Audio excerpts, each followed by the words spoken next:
आज मेरा दिल किया कि अपने व्यूअर्स के साथ हेयर केयर हैक्स और टिप्स शेयर करूं और आपको बताऊं कि आप अपने बालों की अच्छे से केयर कैसे कर सकती हैं। साथ में केराटिन हेयर सीरम आप कैसे यूज़ कर सकती हैं। कोई नहीं बताता प्रॉपर वे यूज़ करने का कि सीरम को प्रॉपर वे में कैसे यूज़ किया जाता है। और अगर आप सही तरीके से अपना केराटिन हेयर सीरम या कोई भी हेयर सीरम यूज़ करती हैं तो आपको बेस्ट रिजल्ट्स कैसे मिल सकते हैं। और यहाँ पर जो मैं सीरम यूज़ करने लगी हूँ, मेरे पास चिल्तन प्योर का केराटिन हेयर सीरम है जो कि मैं अपनी हेयर केयर रूटीन में ज़रूर रखती हूँ। इसको बनाने के लिए सबसे पहले आपको चाहिए दही। आपको पता है कि दही में जिंक और बायोटिन की काफ़ी क्वांटिटी मौजूद होती है।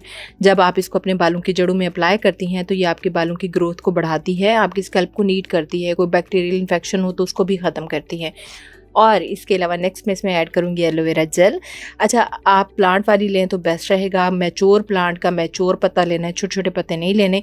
और अगर आपके पास नहीं है तो फिर आप रेडीमेड फॉर्म में जो एलोवेरा जेल मिलती है आप वो भी यूज़ कर सकती हैं। मेक श्योर कीजिएगा खालिश होनी चाहिए। यहाँ पर मैंने प्लांट वाली एलोवेरा जेल ले ली है और यहाँ पर चम्मच के ज़रिए आपने पत्ते से स्क्रैच कर लेनी है, या अगर वैसे ही आप पीसेस लेती हैं तो ग्राइंड कर लीजिएगा और उसके बाद जो है अपनी दही में इसको ऐड कर लीजिएगा। आपको पता होगा कि जब हम इसको बालों में अप्लाई करते हैं तो हमारी बालों की ग्रोथ को ये बढ़ाता है, बालों की शाइन को ये बढ़ाता है। आपके बालों के लिए हर तरह से बेस्ट है। अच्छा, इसमें दो चीज़ें आप ऐड कर सकती हैं। चाहें तो कैस्टर ऑयल ऐड कर सकती हैं, चाहें तो आलमंड ऑयल ऐड कर सकती हैं। अभी क्योंकि मैं आलमंड ऑयल ऐड करने लगी हूँ क्योंकि ये विटामिन ई का एक भरपूर सोर्स है, तो आप कैस्टर ऑयल भी बेस्ट रहेगा। मतलब आपके पास कैस्टर ऑयल पड़ा हुआ है तो आप वो भी यूज़ कर सकती हैं और थोड़ी सी क्वांटिटी यूज़ करनी होती है। आलमंड ऑयल जब भी लें देखा करें कि वो मीठे बादामों का तेल होना चाहिए।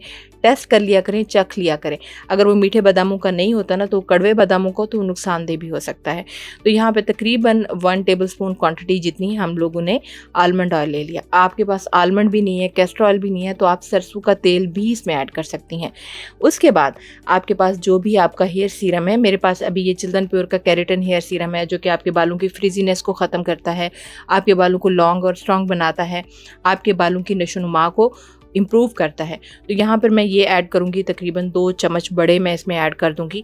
और उसके बाद जो है हम इसको अच्छे से करेंगे मिक्स, और मिक्सिंग के बाद हम इसको यूज़ कर सकते हैं। तकरीबन 2 चम्मच हमने इसमें ऐड करने हैं। ठीक हो गया। अब ये सारी चीज़ें थी जो हम लोग किसी भी सीरम की प्रिपरेशन में यूज़ करते हैं। कोई भी सीरम आप हेयर सीरम यूज़ कर रही हैं तो ट्राई किया करें कि इसी तरह से यूज़ करें। और जब आप मिक्सिंग करेंगी ना तो मिक्सिंग करते हुए आपका ये जो मिक्सचर है कुछ इस तरह का बन जाएगा। तो आपने क्या करना है, आप चाहें तो उसको ग्राइंड भी कर सकती हैं, लेकिन ज़्यादा ग्राइंड नहीं करना, फिर वो बहुत रनी कंसिस्टेंसी में आ जाएगा। आप इसी तरह से रखें तो आपको अप्लाई करने में आसानी होगी। जड़ों से लेकर सिरों तक आपने इसको अप्लाई करना है। 30 टू 40 मिनट के लिए अपने बालों पर इसको लगा रहने देंगी और उसके बाद आप इसको रिमूव कर देंगी। और हफ्ते में तकरीबन 2 दफ़ा तो आप इसको ज़रूर यूज़ करें, आपको बेहतरीन रिजल्ट्स मिलेंगे। आपके बाल घने होना शुरू हो जाएंगे, बालों की ग्रोथ अच्छी होगी, बाल लंबे करना चाहती हैं वो हो जाएंगे, शाइनी होंगे।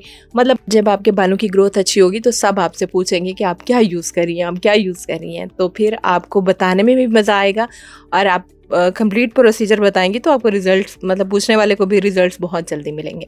और हाँ, अगर आप ये केराटिन हेयर सीरम लेना चाहें तो आपकी आसानी के लिए लिंक मैं डिस्क्रिप्शन बॉक्स में दे दूँगी, आप जाकर ये बाय कर सकती हैं।